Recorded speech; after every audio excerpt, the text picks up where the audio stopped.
Nous sommes dimanche matin, j'ai trop mal dormi. Comme c'est une maison d'hôte, pour des raisons de sécurité, la propriétaire met une chaîne sur la porte d'entrée principale, juste derrière là, le grillage, à partir de 10h30. Et hier c'était samedi soir et il y a plein de débilos qui ont dû oublier et genre sonner comme des malades à l'entrée. Une première fois à 1h du matin et une deuxième fois à 2h du matin. J'en pouvais plus. Surtout que je pense qu'eux ils sont encore en train de faire la grasse mat. Moi il est 7h, enfin non ça y est il est 8h. Je suis sur le pont pour cette excursion à Järve del Agua. Donc là j'attends que le minibus vienne me récupérer. On vient d'arriver à la ville de Deotitlán del Valle, qui est une ville au large de Oaxaca, qui est réputée pour son artisanat. Enfin, limite, c'est presque des artistes. C'est vraiment très naturel avec beaucoup de savoir-faire. Ils travaillent beaucoup sur les bougies et les tissus, donc on va en découvrir plus.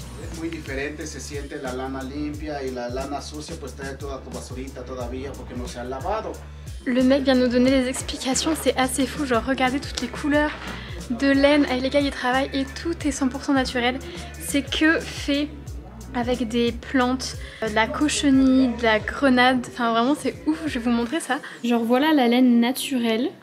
Au début, donc première étape, ça va être de la laver. Pour ça, ils ont une racine qu'ils utilisent qui mousse. Il nous a montré, genre, ça mousse en 30 secondes. C'est ouf. Ça permet de laver la laine pour qu'elle soit plus facile à travailler.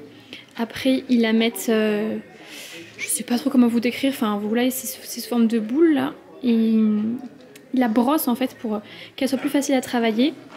Ils la mettent sous forme de fil et de pelote grâce à cette roue et ensuite ils se retrouvent avec un tas de laine comme celui-ci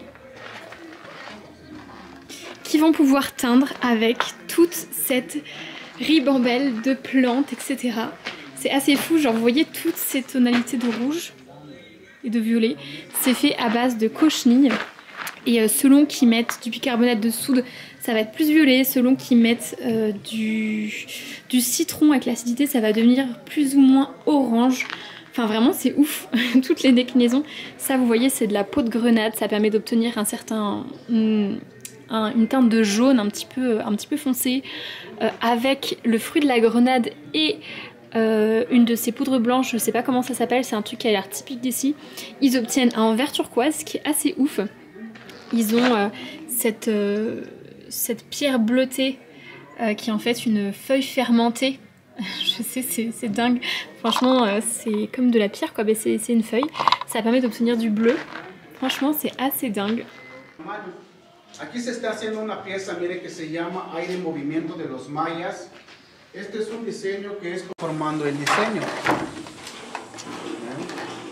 Vamos viendo cómo va la figura, miren. Para empezar a hacer una pieza, lo que nosotros hacemos es primeramente dibujar la hoja en una hoja de cartón para guiarnos cómo va el diseño. C'est assez ouf, je vous la fais rapide parce que à chaque fois tout le monde m'attend, je suis la dernière en train de filmer. Mais genre ce que je viens de vous montrer du coup c'est la manière dont ils tissent les tapis. Et franchement c'est un travail de fourmi, genre ils nous expliquaient qu'ils font globalement 4 à 5 cm de longueur de tapis par jour. Donc le tapis qu'ils nous montraient qui fait 1 mètre sur 90 cm, ça prend 3 à 4 semaines de fabrication quoi.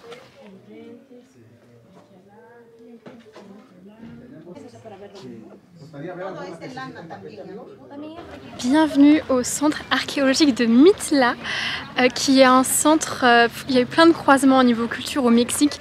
À l'origine, ça date je crois de 600 avant Jésus-Christ. C'était les Zapotèques, mais il y a après aussi les Mixtèques qui sont venus et les Espagnols qui ont aussi construit des bâtiments sur cette ville. Il y a notamment une église qui est toujours en utilisation. C'est très très beau.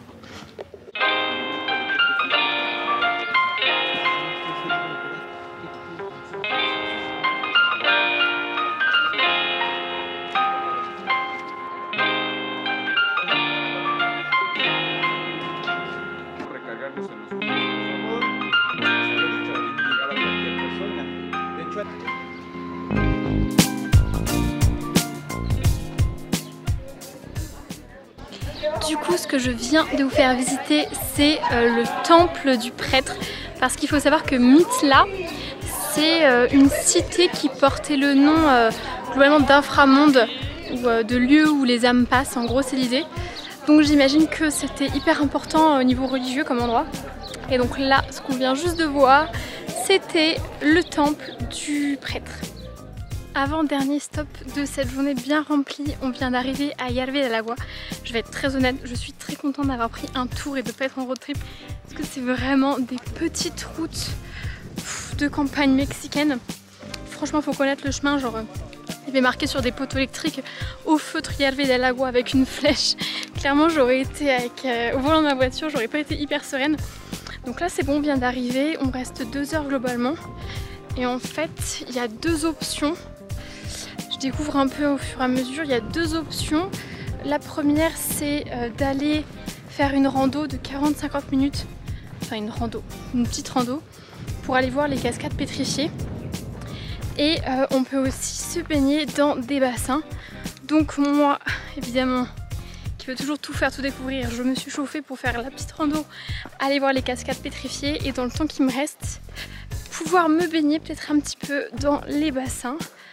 Donc on va voir, on va découvrir. Je vous avoue que j'essaie un peu de coller le groupe de devant parce que j'ai pas envie de me retrouver toute seule sur le chemin. Mais ça va, là c'est plutôt bien indiqué.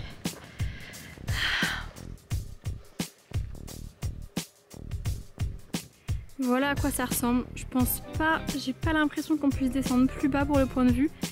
Là on voit bien la cascade ouais, qui a l'air d'être pétrifiée littéralement. Au milieu du désert dans la région de Oaxaca. Il n'y a pas grand chose. C'est ouf ces paysages.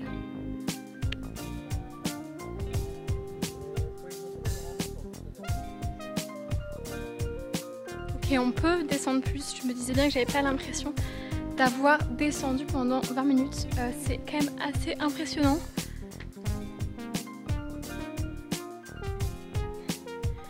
Je vais voir à quoi ressemble le paysage d'encore plus bas.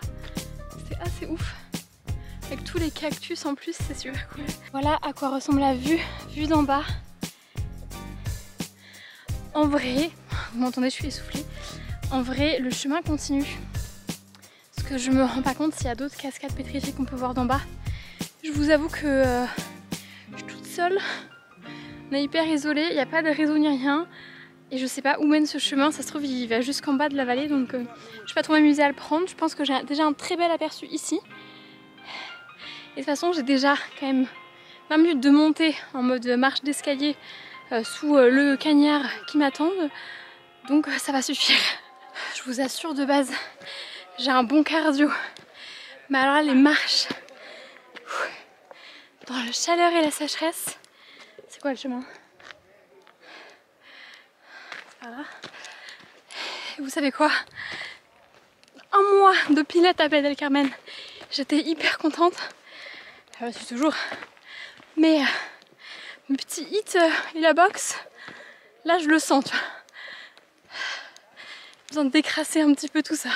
Ça y est, je suis arrivée au bout de cette petite rando pour voir les cascades pétrifiées. Maintenant, c'est l'heure de la récompense.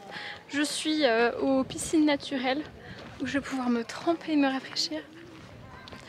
C'est bien sûr pour ça que j'ai fait dans cet ordre, hein. D'abord la rando et après la piscine naturelle. Vous voyez tous les gens là qui profitent. Ça va être moi.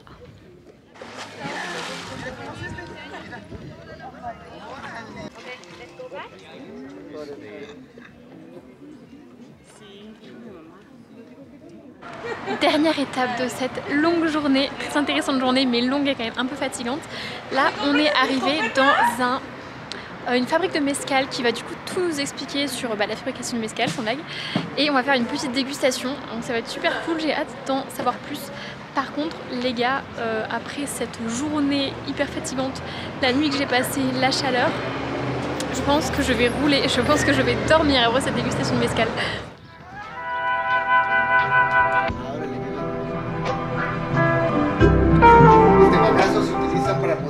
Du coup, pour vous expliquer en 2 secondes, parce qu'il y en a qui sont pressés par la dégustation, les grosses agaves que je vous ai montrées au début, en fait ils vont récupérer le cœur qui s'appelle la piña, ça ressemble à une pomme de pin ou un ananas géant, qui vont faire cuire dans un feu et ensuite ils vont moudre là, ils vont mettre dans des cuves à fermenter et après ils vont distiller. pour faire le mezcal. Je me dépêche parce que tout le monde va déguster sans moi. Et là on a un bout de piña du coup qui a été fumé. Et franchement c'est pas mal.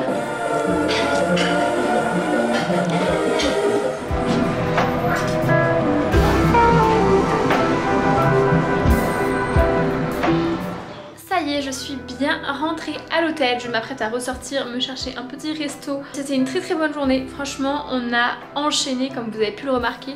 Mais à aucun endroit on a couru.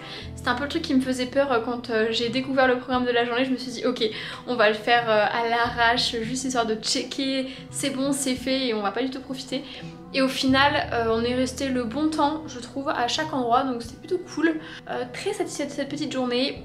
Pour info, c'est un tour que j'ai fait avec VTO.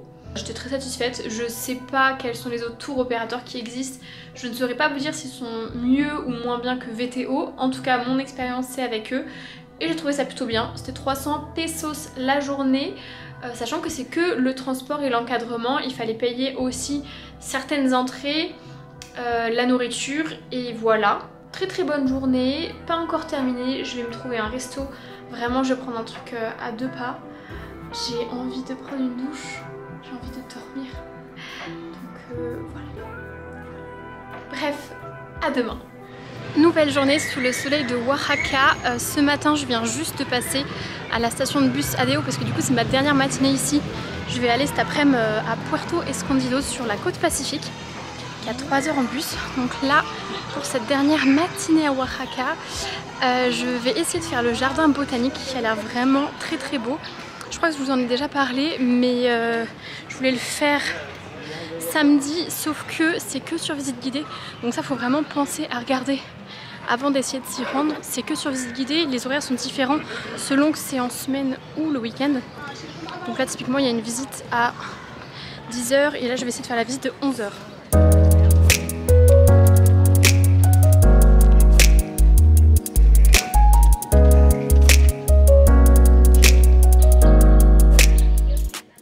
C'est très sympa comme promenade, 50 pesos l'entrée pour genre 50 minutes de visite et c'est que des espèces de plantes endémiques de la région de Oaxaca.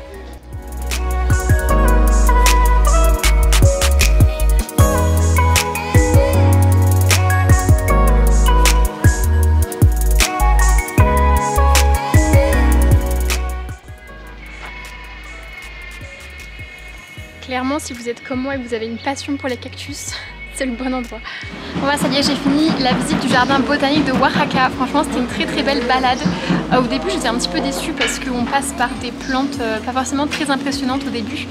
Sauf qu'on arrive dans une seconde partie, dans la partie sèche où il y a tous les cactus et tout, donc c'est super cool. Et là je viens de rendre mon hôtel, je me suis posée dans un petit resto, manger un petit quelque chose avant de prendre mon bus direction Puerto Escondido. J'en ai pour 3 heures de bus, du coup je prends un petit peu des forces avant d'arriver là-bas. Ça y est, je suis bien arrivée à Puerto Escondido après plus de 3 heures de bus. Je vous avoue que j'étais un peu en PLS. Vraiment, c'est des routes un peu de montagne. Enfin, c'est une nouvelle route qui est d'ailleurs tellement nouvelle qu'il y a des endroits où c'est encore en travaux. Je suis pas une grande fan des routes de montagne. J'ai un peu le mal des transports, donc vraiment, c'était un peu long. Mais ça y est, je suis bien arrivée. Je vais arrêter là cette vidéo pour la séparer. Pour éviter qu'elle fasse 1 heure, je vais faire une partie sur Oaxaca et une partie plus sur Puerto Escondido, le côté un peu côte pacifique. Du coup, je m'arrête là pour cette partie du voyage. Merci beaucoup d'avoir regardé la vidéo. J'espère que ça t'a fait un peu voyager. J'espère que ça t'a été utile si jamais tu prépares un voyage dans la région. En tout cas, merci d'avoir regardé. Je te dis à très bientôt sur une prochaine vidéo. N'hésite pas à me dire en commentaire ce que tu en as pensé ou si tu as des questions. Et